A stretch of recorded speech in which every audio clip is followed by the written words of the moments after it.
नहीं तो राहुल गांधी जी ने एक स्टेटमेंट दिया था कि केंद्र सरकार, अभी हाल ही में कहीं मैंने सुना था वीडियो में, कि केंद्र सरकार जितनी भी सरकारी मशीनरी है, सेंट्रल ब्यूरो ऑफ इन्वेस्टिगेशन है, एनफोर्समेंट डायरेक्टरेट है, जितनी भी सरकारी संस्थाएं हैं उसका वेपनाइजेशन कर रही है, एक तो हथियार के रूप में उपयोग कर रही है, और जिन विपक्ष के राजनेताओं के खिलाफ में उनका उपयोग करती है, छापे मारती है, इंस्पेक्शन होते हैं, कई रिकवरी भी निकलती है। अगर वही नेता भारतीय जनता पार्टी में शामिल हो जाए तो सब चीज भूल जाता है। मैं वही पूछ रहा हूँ, मतलब आपने जैसा बोला कि एक बार बहुत अंदर की बात है, हाँ। वो मैं बहुत ज्यादा शेयर आपसे नहीं कर सकता हूँ। फिर भी मैं पूछ रहा था, काम तो किया है ना। मोटा मोटा मैं बता रहा हूँ, कांग्रेसमैन हूँ, हाँ। और कांग्रेस के लिए तन मन धन से काम करूंगा, कोई फर्क नहीं पड़ता मैं चुनाव लड़ूं ना लड़ूं, कोई दिक्कत नहीं। मैं कांग्रेस के लिए जो अपने लिए करता हूँ, क्योंकि मैं वो कांग्रेस के लिए करूँ। हमारे कांग्रेस के जो राजीव गांधी थे, हमारे प्रधानमंत्री जी, सबसे पहले उनके कार्यकाल में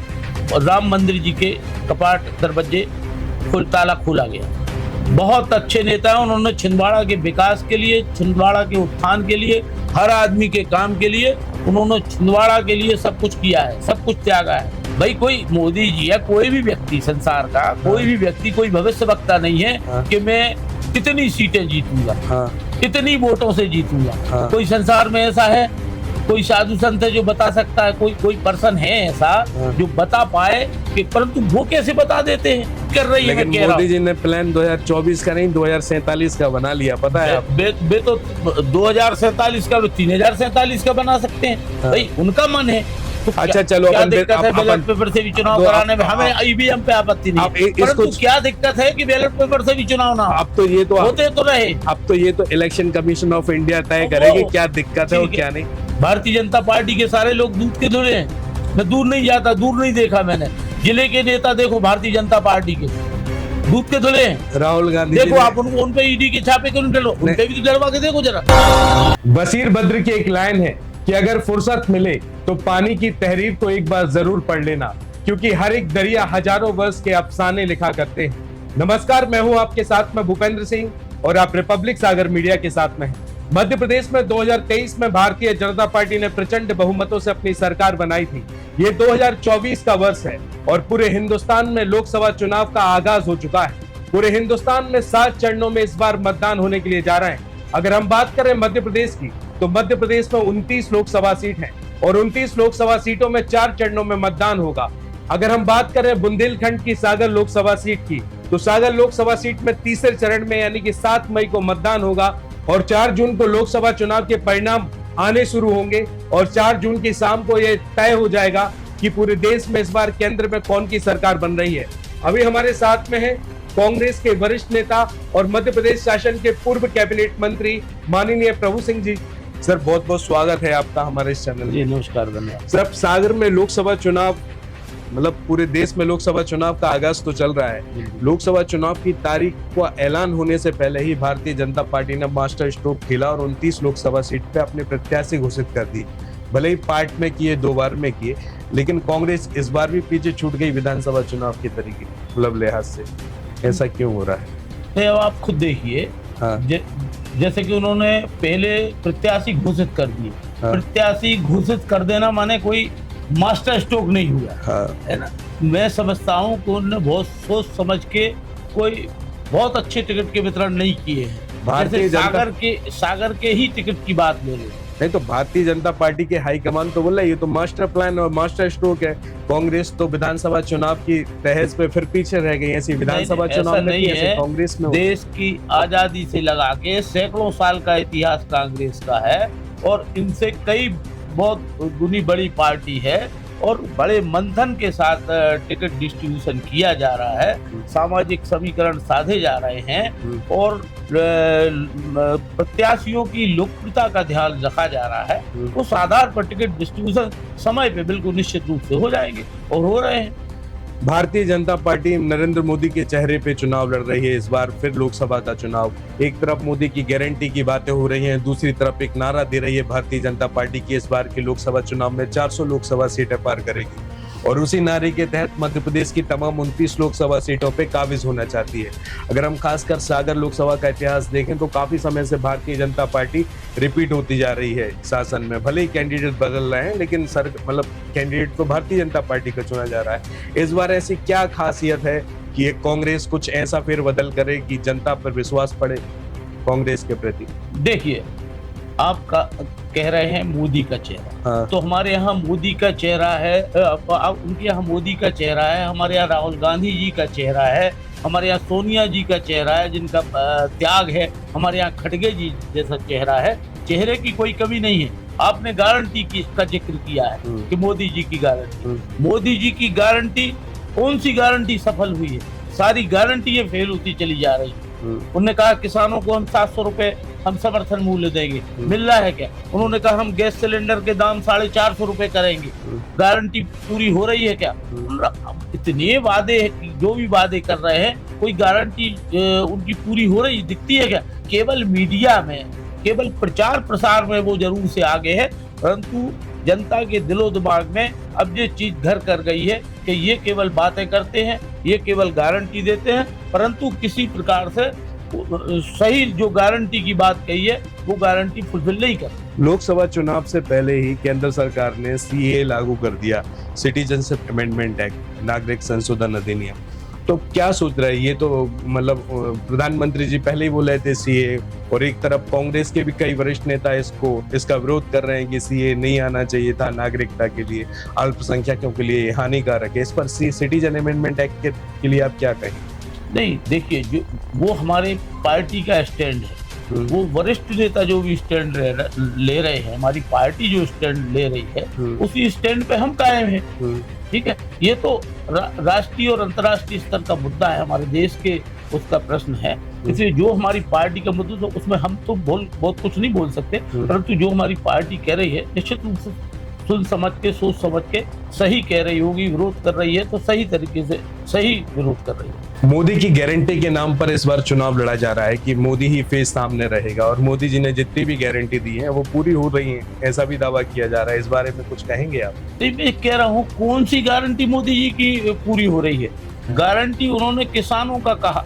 किसान आज हजारों लाखों किसान आज सड़कों पे हैं, किसान आंदोलन कर रहे हैं, किसान मारे जा रहे हैं, किसानों पे झूठे प्रकरण बन रहे हैं, तो किसानों की कहाँ सुन रहे हैं? किस मुद्दे पे माननीय मोदी जी की गारंटी सफल हो रही, किस मुद्दे पे गारंटी फुलफिल कर रहे हैं वो? हमें तो इस बात का बड़ा आश्चर्य लगता है कि उनका महंगाई कम करेंगे तो कहीं महंगाई कम नहीं हो रही, किसानों के हित में बात करेंगे तो किसान आंदोलन कर रहे हैं। एमएसपी की जो समर्थन मूल्य की बात है, तो समर्थन मूल्य पे भी वो समर्थन मूल्य किसानों को नहीं दे रहे हैं। हर मुद्दे पे मैं बताऊं आपको, कहीं उनकी गारंटियां सफल होती मुझे नहीं लग रही। कई लोग तो ये बोल रहे हैं जो किसान आंदोलन है, ये जो आंदोलन कर रहे हैं, ये तो किसान ही नहीं है, कोई राजनीतिक प्रोपेगेंडा है कि राजनीतिक दलों को उकसाए हुए लोग। नहीं, क्यों उकसाएंगे? हर जगह लोग ज्ञापन, धरना प्रदर्शन कर रहे हैं और केवल किसान कर रहे हैं। कौन से भाई? ठीक है, कभी राहुल गांधी उनकी सांत्वना के लिए चले गए, हमारे कोई वो तो केवल किसान आंदोलन कर रहे हैं। हर जगह, पूरे प्रदेश में, पूरे देश भर में किसान धरना प्रदर्शन और आंदोलन कर रहे हैं कि हमें बख्शा जाए, हमें हमारा जो कृषि उपज है, हमारी जो कृषि में लागत है, उसका हमें लाभ मिले। ये कहते हैं कि किसानी को हम लाभ का धंधा बनाएंगे। मैं आपसे दावे के साथ कहता हूं, आप देश के किसी भी किसान से पूछ लें, आप छोटे किसान से पूछ लें, आप बड़े किसान से पूछ लें कि वो कितने लाभ में है। हमारा किसान केवल कर्जे में है और हर किसान आंदोलित है, हर व्यक्ति आंदोलित है कि उसको ये झूठी रेवड़ी बांटने की कोशिश जरूर कर रहे हैं, परंतु अब ये प्रलोभन में मुझे लगता है कि जनता आने वाली नहीं है। इसमें लोकसभा में निश्चित रूप से करारा जवाब मोदी जी को, भारतीय जनता पार्टी को मिलने वाला है। ये जो किसान आंदोलन हो रहा है, हालांकि दिल्ली में हो रहा है, पंजाब और काफी राज्य के किसान वहां पर आंदोलन कर रहे हैं, इसका असर आपको मध्य प्रदेश के किसानों पर दिख रहा है? अरे भैया, वो आंदोलन बहुत जबरदस्त तरीके से कर रहे हैं, उनको वो तो कर रहे हैं। यहाँ पे भी किसान आंदोलन नहीं कर रहे। मसूर की फसलें आज चौपट हो गई हैं, कई जगह तुषार लग गए हैं, कई जगह इल्ली लगी, और किसानों कृषि उपज कहीं से निकल नहीं रहा। गेहूं की अभी थ्रेसिंग और हार्वेस्टिंग हो रही है, एक एक एकड़ में 5-5, 7-7 कुंटल मुश्किल में गेहूं निकल रहा है। सैकड़ों किसानों से मेरी बात हो रही है और मैं खुद भी किसान हूं कि जो हमारा कृषि उत्पाद निकल जाता था उस बार वो भी निकल रहा, क्योंकि 25 दिन लगातार जो प्राकृतिक आपदा रही और कोहरा छाया रहा, कुही गिरती रही, उससे हमारी पूरी जिन्सों पे बहुत नुकसान हुआ। किसान आंदोलन कर रहे हैं, जगह जगह आंदोलन कर, वहां तो वो तो बहुत बड़ा आंदोलन हो रहा है। यहाँ हमारे हर ब्लॉक में, हर तहसील में किसान आंदोलन कर रहा है कि हमें मुआवजा दिया जाए, हमारी फसल की नाप और जांच करी जाए, और पर कहीं कुछ सुन नहीं रहे, केवल औपचारिकता करते हैं। कहना चाहिए कि लाभ देने की या उसको सहयोग, आर्थिक सहयोग करने की कोई बात ही नहीं है, और ना ही उनको किसानों का कृषि उपज ठीक से खरीदा जा रहा है, ठीक रेट पे खरीदा जा रहा है। किसान क्या करे, एक एकड़ में जितनी लागत नहीं है, कहते हैं किसानी का धंधा करेंगे, लागत से भी कम मूल्य का कृषि उपज निकल रहा है, चाहे मसूर हो, चाहे चना हो, चाहे गेहूं हो, चाहे अन्य जितनी भी जिन्स हैं हमारी। अब एमएसपी की गारंटी दी है राहुल गांधी ने, जो भारत जोड़ो न्याय यात्रा निकल रही है कि एमएसपी अगर सरकार बनेगी केंद्र में कांग्रेस की, तो एमएसपी की गारंटी दे पाएगी कांग्रेस सरकार क्या? नहीं, कांग्रेस सरकार ने जो कहती है वो किया है और वो करेंगे निश्चित रूप से। कांग्रेस ने कभी भी ऐसी बात, कांग्रेस जो कह रही है एमएसपी देंगे, समर्थन मूल्य इतना देंगे, हमने 2600 की बात करी थी, हमारी सरकार बनती 2600 की हम करते, हमारी सरकार बनी थी, हमने कर्जा मुक्ति की बात करी थी, और लगभग 27 लाख कुछ किसानों के हमने कर्जा माफ किए थे, 50,000 से 1 लाख तक के पूरे करने थे थोड़ा।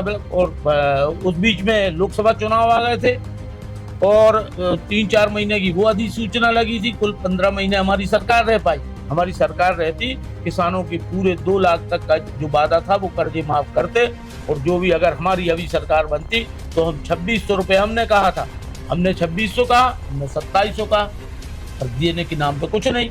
हर चीज को हम हमारी कांग्रेस ने कमलनाथ जी के नेतृत्व में, दिग्विजय सिंह जी के नेतृत्व में कहा गया कि हम नारी सम्मान योजना के तहत हम प्रत्येक उस बहन को हम लगभग 1000 से 1500 और 3000 तक का देंगे। इन्होंने कहा हम 1200 रुपये 1000 दे रहे, फिर 1200 उनकी चूंकि सरकार थी, इन्हें देना शुरू कर दिया, और अब 3000 क्यों नहीं दे रहे।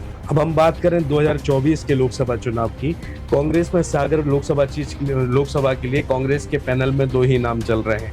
एक पहले नंबर पे आपका नाम चल रहा है प्रभु सिंह ठाकुर का, और जो अभी सर्वे आया है मीडिया का उसमें गुड्डू राजा का भी चल रहा है जो ललितपुर से है। अब हम ये चाह रहे हैं कि 2019 का लोकसभा चुनाव आप लड़े थे, जमीन पर कितनी चुनौती मिलती है चुनावी मैदान में, इसका मतलब इसका अनुभव आपके लिए है, तो 2024 में कांग्रेस के लिए क्या चुनौती मिलेगी चुनाव लड़ने के लिए? मुझे लगता है कि चुनौतियां तो देखो हर चुनाव में मिलती है, ठीक है, परंतु चुनाव में जो चुनाव लड़ चुका होता है, जो जिस रास्ते से एक बार निकल जाता है, उसको वो रास्ता बड़ा आराम से पता चल जाता है कि हमें मंजिल पे पहुंचना है, कौन सा रास्ता ठीक हो।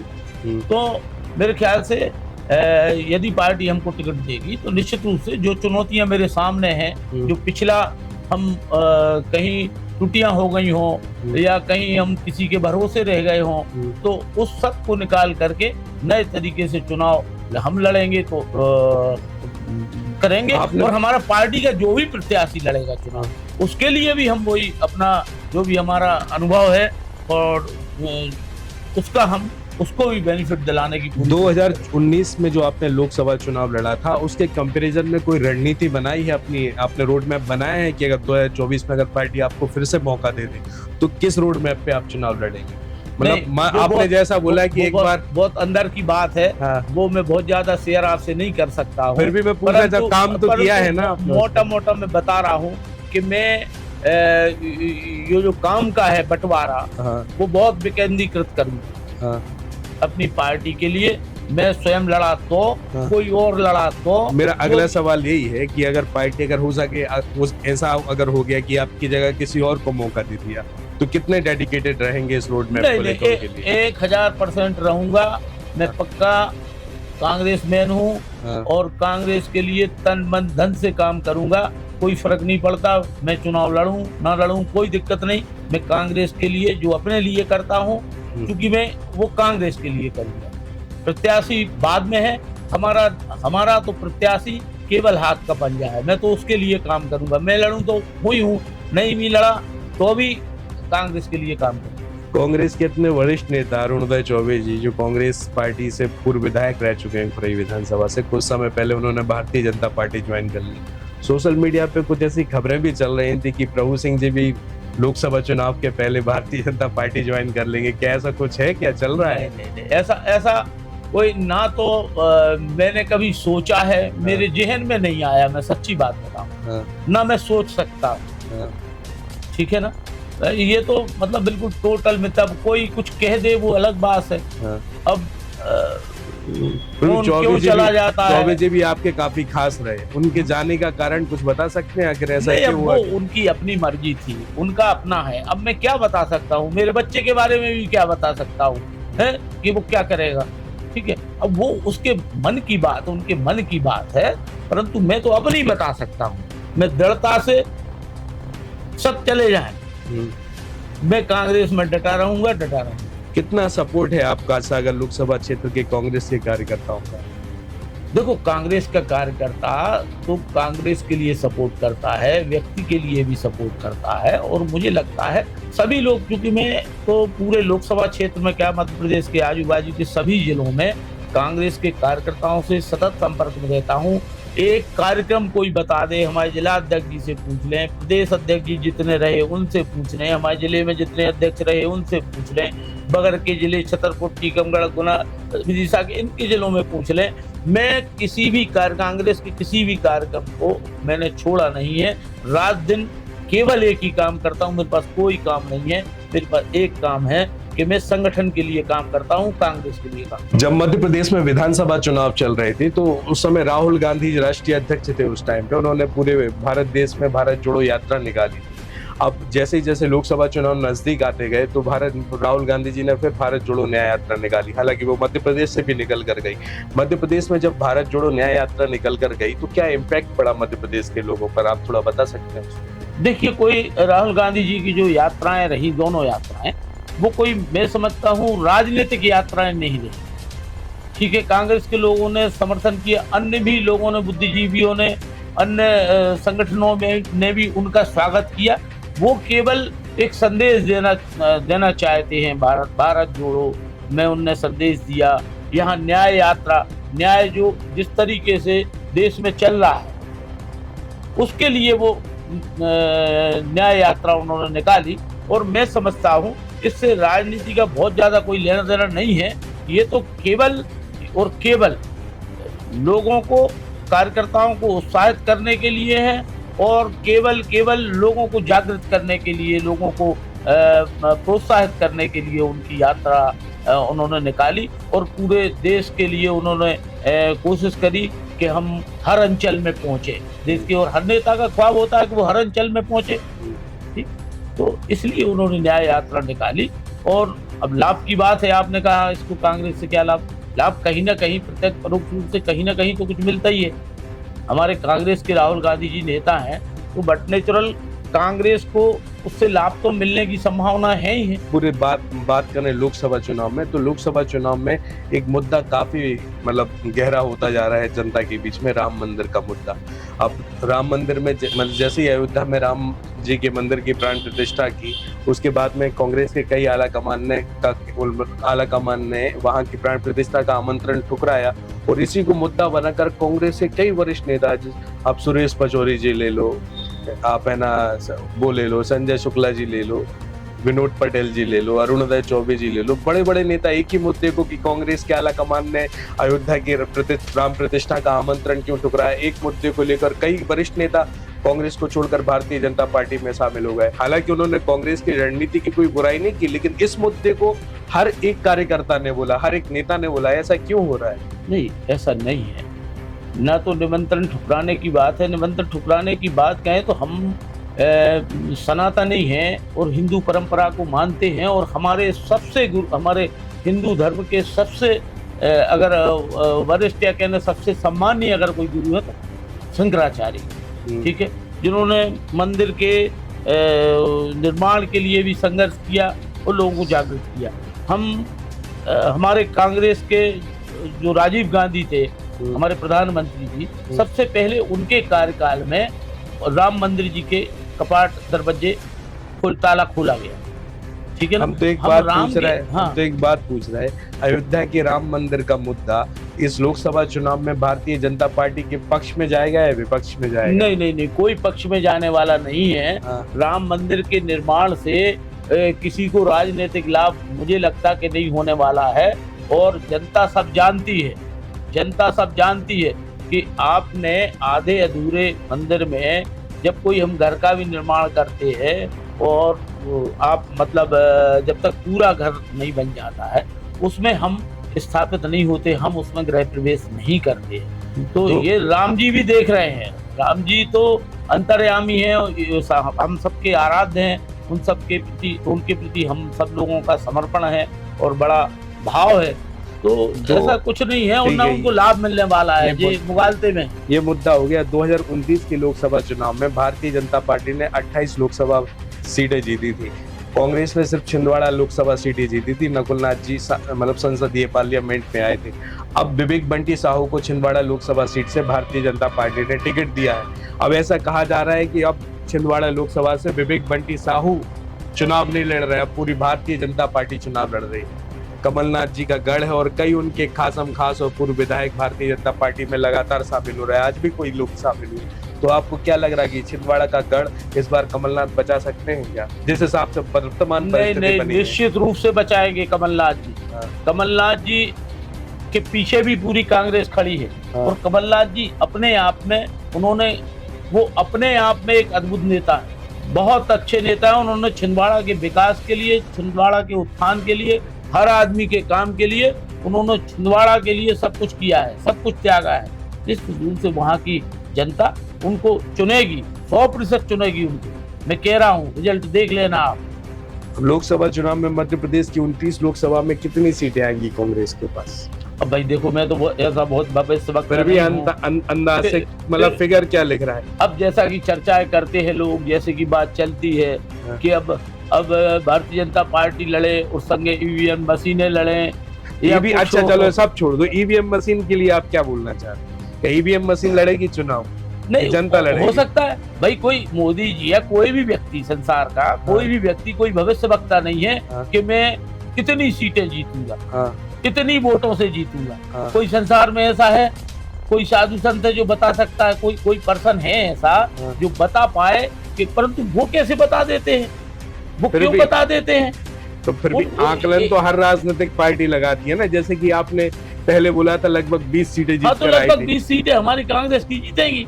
मध्य प्रदेश हमारा अनुमान है, हो सकता है ज्यादा जीत जाए, हो सकता है कम जीते, पर जो हमारा अनुमान है, क्योंकि जनता, मैं सच्ची बात कर रहा हूँ, जनता मन से भारतीय जनता पार्टी को पसंद नहीं कर रही, मन से पसंद नहीं कर रही है। लेकिन मोदी जी ने प्लान 2024 का नहीं 2047 का बना लिया, पता है आप? बे तो 2047 का 3047 का बना सकते हैं। भाई उनका मन है, उनकी बात है, उनका सोच है। मैं थोड़ी उन पर कोई टिप्पणी कर रहा हूँ कि नहीं उन्होंने क्यों बनाया। उनका सोच है, बनाने चाहिए। हमारी पार्टी भी अपना सोच बनाती है कि हम भविष्य में क्या करेंगे। आपको क्या लग रहा है, सागर लोकसभा सीट जीतेगी कांग्रेस इस बार की? संभावनाएं हमें पूरी लग रही है। सागर संसदीय सीट इस समय कांग्रेस की झोली में जाएगी 100%। 3-3.25 लाख का आंकड़ा था 2019 में हार और जीत का भाजपा और कांग्रेस के बीच में। ये फासला कितना कम हो सकता है और कितना बढ़ सकता है? 3 लाख का फासला था, निश्चित रूप से था। ये बढ़ने का तो अब सवाल ही नहीं उठता, क्योंकि कोई गारंटी सफल नहीं हो रही। भाजपा दावा कर चुकी है, भाजपा वाले दावा कर चुके हैं 5 लाख का फासला आएगा इस बार हार और जीत का। अरे अगर हो जाए तो आप भी यहाँ बैठे, मैं भी यहाँ बैठा, प्रत्याशी कोई भी हो, ऐसे कहने को तो कुछ भी कह दो, ठीक है ना? आपको क्या लग रहा है, कांग्रेस लीड लेगी तो कितनी वोटों से ले सकती है? देखो भाई, हम तो ईमान धर्म से चुनाव लड़ते हैं, हमको ईवीएम के सहारे तो लड़ नहीं रहे कि ईवीएम हमारी हो। तो आपको हम क्या तो लग रहा बैलेट पेपर से क्यों नहीं कराते आपको चुनाव? क्या लग रहा है भारतीय जनता पार्टी क्या ईवीएम के सहारे चुनाव लड़ रही नहीं, है? मुझे लगता है जैसे चर्चाएं चल रही है तो अच्छा, चलो क्या अपन दिक्कत है अपन- बैलेट पेपर से भी चुनाव तो कराने में? आप- हमें ईवीएम पे आपत्ति नहीं आप है, इसको परंतु क्या दिक्कत है कि बैलेट पेपर से भी चुनाव ना हो? अब तो ये तो होते तो रहे। अब तो ये तो इलेक्शन कमीशन ऑफ इंडिया तय वो- करेगी क्या दिक्कत है और ठीक है। क्या नहीं। अपन विधानसभा चुनाव के रिजल्ट पे चले जाते हैं। सागर जिले में 8 विधानसभा सीटें थी, 7 पर भारतीय जनता पार्टी आई और 1 पर कांग्रेस आई। अगर ईवीएम से भारतीय जनता पार्टी चुनाव लड़ती तो 1 विधानसभा को क्यों छोड़ती? नहीं नहीं, छोड़ा नहीं जाता, ये बात तो आपकी बात से हम सहमत है, परंतु क्या होता यहाँ कार्यकर्ता पूरा एकजुटता से लड़ा रहा।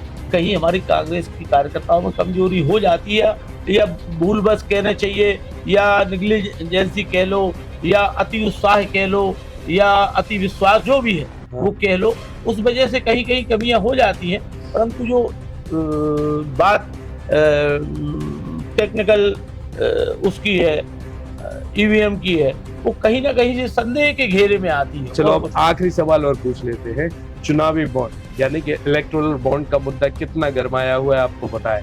भारतीय जनता पार्टी को लगभग 6,000 करोड़ का चंदा इलेक्टोरल बॉन्ड के माध्यम से मिला है। हालांकि मिला तो कांग्रेस को भी है, सबको भी है। अब इसको करप्शन फिगर बोल रहे हैं, इसको रिकवरी वाले, मतलब अभी राहुल गांधी जी ने एक है ना वो पूरा कैंपेनिंग चलाया है भारतीय जनता पार्टी के खिलाफ। जो इलेक्टोरल बॉन्ड के थ्रू मिला चंदा है उसके बारे में क्या बोलेंगे राजनीतिक पार्टियों को जो दे रहे हैं? नहीं और जो सुप्रीम कोर्ट का फैसला है इसको डिस्क्लोज करना, पब्लिकली करना, इसको कितना सही मान रहे हैं आप? नहीं नहीं, बिल्कुल पब्लिकली करना चाहिए कि आपको कहां से कितना चंदा मिला, आपको किसने चंदा दिया, ये बात तो कोई दिक्कत की बात नहीं है। मुझे लगता है सबको मानना चाहिए। सुप्रीम कोर्ट ने ठीक कहा कि जो चंदा है उसकी पारदर्शिता भी होना चाहिए। ऐसी भी खबरें आ रही हैं मीडिया पे कि केंद्र सरकार ने कांग्रेस के कई खाते सील किए हैं, इसमें सच्चाई है कुछ क्या? नहीं, अब वो तो मुझे पता नहीं है क्योंकि मैं वहाँ का ट्रेजरर हूँ नहीं फिर है। भी नहीं, अब वो केवल मैंने प्रिंट मीडिया के माध्यम से ये खबरें पढ़ी थी कि ऐसा ऐसा हुआ, कुछ खाता सीज कर दिया, पर उसमें बहुत ज्यादा गहन चर्चा नहीं हुई, ना मुझे बहुत ज्यादा जानकारी। अब इस चैनल के माध्यम से जनता को क्या संदेश देना चाहेंगे इस लोकसभा चुनाव के लिए कि अगर मतदान देते हैं तो किन बातों को ध्यान में रखकर मतदान करें? नहीं, मैं तो जनता जनार्दन से यही निवेदन करूंगा, किसानों से करूंगा, नौजवानों से करूंगा, किसानों से करूंगा कि आपकी इन्होंने समर्थन मूल्य नहीं दिया। इन्होंने कहा था कि आप हम किसानी को लाभ का धंधा बनाएंगे, तो मुझे लगता है केवल नुकसान का धंधा के साथ मोदी जी की गारंटी थी कि किसानों की आय डबल होगी। और अगर कोई एक आध किसान कह दे कि उसकी कितनी जमीन है, कितनी डबल उसकी आय हुई है, तो मैं गारंटी लेता हूँ वो नहीं कह सकता। भाजपा का कार्यकर्ता तो कह सकता है, परंतु कोई किसान नहीं कह सकता। मोदी जी ने कहा था, गारंटी दी थी कि हम 2 करोड़ लोगों को प्रतिवर्ष नौकरियां देंगे। मैं नौजवानों से इस बात के लिए अपील करना चाहता हूं, क्या आपको भरोसा है कि ये आपको नौकरियां पिछली बार दी थी मिलेंगी? मैं उन आम लोगों से पूछना चाहता हूं, तो उन्होंने कहा था कि हम 15 लाख रुपए प्रत्येक व्यक्ति के जेब में या खाते में डालेंगे। मैं उनसे भी निवेदन करना चाहता हूं, क्या आपके खाते में इनकी गारंटी को आप मानेंगे? आपके खाते में 15 लाख रुपए आए हैं क्या? मैं उन माताओं बहनों से भी कहना चाहता हूं और उपभोक्ताओं से कहना चाहता हूं कि इन्होंने कहा था कि हम 450 रुपए में हम सिलेंडर देंगे। क्या आपको 450 रुपए में सिलेंडर मिला? ऐसी बहुत सारी चीजें हैं। सो मैं अपील करना चाहता हूं, सभी वर्गों से अपील करना चाहता हूं। ये संविधान को भी तहस नहस करना चाहते हैं, संविधान में भी तोड़ फोड़ करके संविधान को अपने अनुरूप बना के तहस नहस करना चाहते हैं। मैं तो समझता हूं कि ऐसा लगता है कि प्रजातंत्र को समाप्त करके जिस तरीके से केवल इनकी ही सरकार बनी रहे, हर किसी को तोड़ने की ये साजिश ठीक नहीं है, ये काम ठीक नहीं है। ठीक है, आप जिनने करप्शन किया है उनको करो। आपके लोग दूध के धुले हैं, भारतीय जनता पार्टी के सारे लोग दूध के धुले हैं। मैं दूर नहीं जाता, दूर नहीं देखा मैंने। जिले के नेता देखो भारतीय जनता पार्टी के दूध के धुले हैं। राहुल गांधी देखो आप उन पे ईडी के छापे क्यों नहीं डलो? उन पे भी तो डरवा के देखो जरा। नहीं तो राहुल गांधी जी ने एक स्टेटमेंट दिया था कि केंद्र सरकार अभी हाल ही में कहीं मैंने सुना था वीडियो में कि केंद्र सरकार जितने भी सरकारी मशीनरी है, सेंट्रल ब्यूरो ऑफ इन्वेस्टिगेशन है, एनफोर्समेंट डायरेक्टरेट है, जितनी भी सरकारी संस्थाएं हैं उसका वेपनाइजेशन कर रही है, एक तो हथियार के रूप में उपयोग कर रही है, और जिन विपक्ष के राजनेताओं के खिलाफ में उनका उपयोग करती है, छापे मारती है, इंस्पेक्शन होते हैं, कहीं रिकवरी भी निकलती है। अगर वही नेता भारतीय जनता पार्टी में शामिल हो जाए तो सब चीज धुल जाता है। हो जाता। मैं वही पूछ रहा हूँ, ये सच है कि नहीं? बिल्कुल सच है। आप अभी महाराष्ट्र के एक नेताजी, देश के अनेक स्टेटों के लोग बाग, अधिकारी हों, नेतागण हों, व्यापारी हों, जो भी हों, वैसे भ्रष्ट हैं। अगर भारतीय जनता पार्टी में पहुंच गए तो समझ लो गंगा जी नहा लिए और वो धुल गए, उनके सारे पाप नष्ट हो गए। मतलब ये जनता सब देख रही है। मतलब गंगा में नहाने से पाप धुले ना धुले, भारतीय जनता पार्टी में भारतीय जनता पार्टी में जाने से पाप जरूर धुल जाते हैं, सारे प्रकरण समाप्त हो जाते हैं। चाहे कितना ही क्रिमिनल हो, चाहे कितना ही आर्थिक अपराधी हो, सब पाप धुल जाते हैं। पहले तो हम लोग गंगा जी में जाते थे, कोई अगर घटना दुर्घटना हो जाए तो नहाने के लिए, आजकल भारतीय जनता पार्टी में जाना पड़ रहा है। बहुत बहुत धन्यवाद सर चैनल के साथ में जुड़ने के लिए। अब 2024 का लोकसभा चुनाव है। भारतीय जनता पार्टी ने तमाम 29 लोकसभा सीटों पर अपने प्रत्याशी घोषित कर दिए हैं, तो वहीं कांग्रेस ने सिर्फ 10 लोकसभा सीट पर अपने प्रत्याशी घोषित किए हैं। आज 19 मार्च और ऐसा कहा जा रहा है कि इस मध्य प्रदेश में कांग्रेस तमाम अब 18 लोकसभा सीटों पर अपने प्रत्याशी घोषित करेगी। एक लोकसभा सीट जो कांग्रेस और आईएनडीआई के गठबंधन में है वो मध्य प्रदेश की खजुराहो लोकसभा सीट है, वहां से समाजवादी पार्टी के नेता वहां पर उतरेंगे।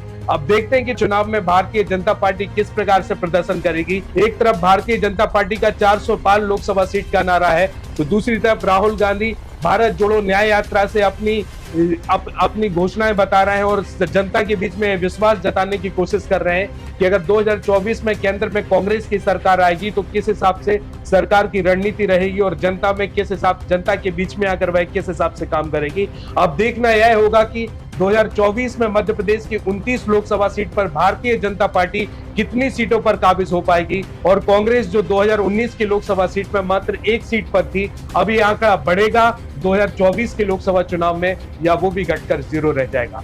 फिलहाल इस एपिसोड में इतना ही। मैं भूपेंद्र सिंह रिपब्लिक सागर मीडिया की ओर से आप सभी से विदा लेता हूं। जय हिंद, जय भारत। रिपब्लिक सागर मीडिया को सब्सक्राइब अवश्य करें, और आप हमारी आने वाली सभी वीडियो को देखना चाहते हैं तो आपको उसके लिए घंटी जरूर दबानी पड़ेगी, ताकि आपको सभी वीडियो की नोटिफिकेशन समय समय पर मिलती रहे। रिपब्लिक सागर मीडिया पर जो भी वीडियो आएगा वह सच की कसौटी पर कसकर ही आएगा।